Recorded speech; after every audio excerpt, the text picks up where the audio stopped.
اللہ اللہ اللہ لا الہ الا۔ اعوذ باللہ من الشیطان الرجیم، بسم اللہ الرحمن الرحیم۔ سرکار دو عالم صلی اللہ علیہ وآلہ وسلم نے ارشاد فرمایا کہ 5 چیزوں سے پناہ مانگو۔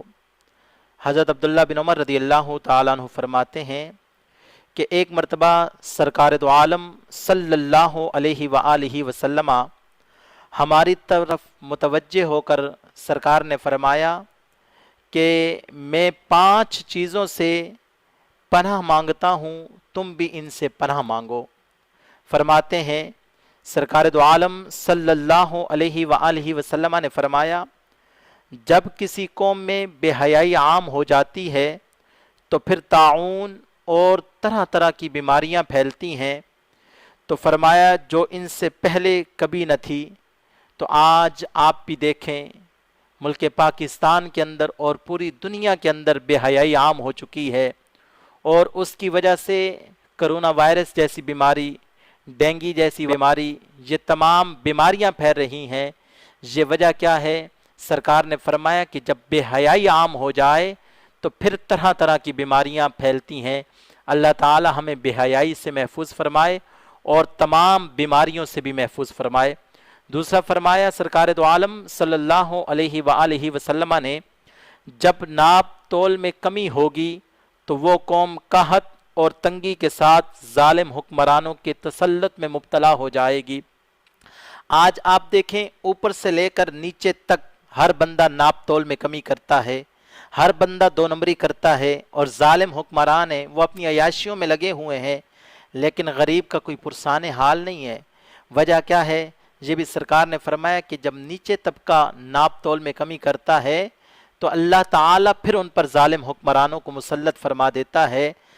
جب شام کیس و کسریٰ فتح ہوا اور وہاں سے مال غنیمت سیدنا فاروق اعظم کی بارگاہ میں لایا گیا، تو وہ 1 مہینے کی مسافت کا سفر طے کر کے آئے، اور ان میں وہ صحابہ تھے جو مستحق بھی تھے، اگر چاہتے تو کوئی مال لے سکتے تھے، اللہ اور اس کے رسول کے علاوہ کوئی دیکھنے والا بھی نہ تھا۔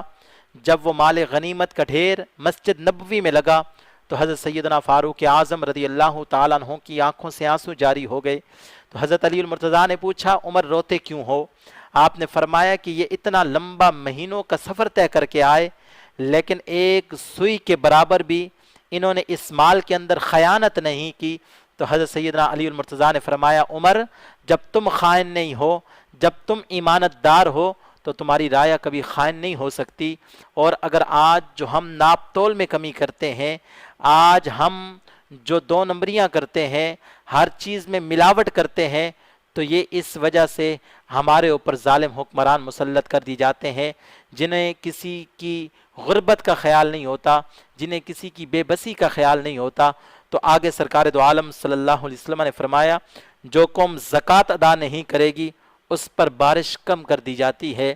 اور آج آپ دیکھیں کہ بارش آئی لیکن وہ ایک عذاب کی صورت میں آئی، لوگوں کی بستیاں اجڑ گئی، لوگوں کے گھر اجڑ گئے، پورے گاؤں صفحہ ہستی سے مٹ گئے۔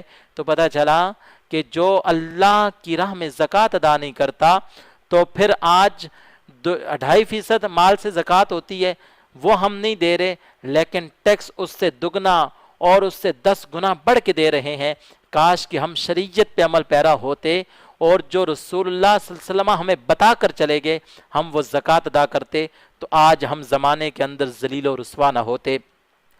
چوتھا سرکار دو عالم صلی اللہ علیہ وآلہ وسلم نے فرمایا، جو لوگ عہد شکنی کریں گے اس پر فرمایا کہ اللہ تبارک و تعالی غیر قوم کو ان پر مسلط فرما دے گا۔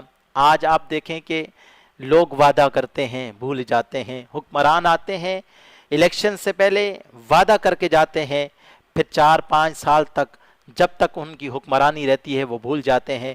تو آج فرمایا کہ جو عہد کر کے، جو وعدہ کر کے اس کو بھول جاتا ہے، اس وعدے کو توڑ دیتا ہے، تو فرمایا کہ اس سے بھی اللہ کی پناہ مانگو۔ فرمایا کہ جب بندہ وعدہ کر کے بھول جاتا ہے اور اس وعدے کو توڑ دیتا ہے تو اللہ تعالیٰ ان پر دوسری قوموں کو مسلط فرما دیتا ہے۔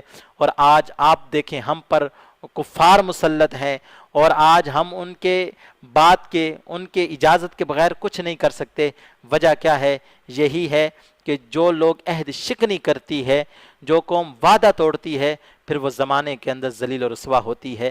پانچواں سرکار دو عالم صلی اللہ علیہ وسلم نے فرمایا، جو قوم شراب پینے اور موسیقی سننے میں مبتلا ہوگی ان پر زلزلے آئیں گے۔ آج آپ دیکھیں کہ آئے دن کبھی خبر ملتی ہے وہاں زلزلہ آیا، وہاں زمین ہلی۔ تو لوگوں، یہ بھی اللہ کی طرف سے پیغام ہے، ان چیزوں سے، ان گناہوں سے باز آ جاؤ، ان گناہوں سے اللہ کی پناہ مانگو۔ جب اللہ کی پناہ مانگو گے تو اللہ تعالیٰ ان تمام مصیبتوں سے، ان تمام پریشانیوں سے اللہ تعالیٰ ہمیں محفوظ فرمائے گا۔ جن چیزوں سے اللہ کے محبوب نے پناہ مانگی اور صحابہ کو پناہ مانگنے کا حکم دیا، ہم بھی اللہ تبارک و تعالیٰ سے ان چیزوں کی پناہ مانگتے ہیں۔ اللہ تعالیٰ ہم تمام کو ان چیزوں سے محفوظ فرمائے۔ وآخر